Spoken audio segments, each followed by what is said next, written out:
এদিকে খুলনা ও কুমিল্লা পলিটেকনিক ইনস্টিটিউটের আন্দোলনরত শিক্ষার্থীদের ওপর হামলার প্রতিবাদ ও ৬ দফা দাবি জানিয়ে মানববন্ধন করেছে নাটোর টেক্সটাইল ইনস্টিটিউটের শিক্ষার্থীরা। সকালে শহরের রামাইগাছি এলাকায় এই মানববন্ধন অনুষ্ঠিত হয়। এ সময় শিক্ষার্থীরা হামলার তীব্র নিন্দা জানিয়ে জুনিয়র ইন্সট্রাক্টরদের পদোন্নতি ও হাইকোর্টের রিট বাতিল করে কারিগরি পদে শুধুমাত্র কারিগরি শিক্ষায় শিক্ষিত জনবল নিয়োগ সহ ৬ দফা দাবি জানান। এদিকে ফরিদপুর পলিটেকনিক ইনস্টিটিউটের শিক্ষার্থীরা ৬ দফা দাবি বাস্তবায়নে বিক্ষোভ কর্মসূচি পালন করেছে। দাবি আদায় না হলে দেশব্যাপী কঠোর আন্দোলনের হুঁশিয়ারি দেন শিক্ষার্থীরা।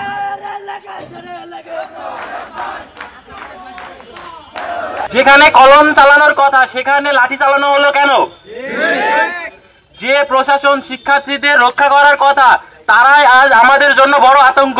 সকল যৌক্তিক দাবির পক্ষে আমরা ছিলাম, আছি, ভবিষ্যতেও থাকবো।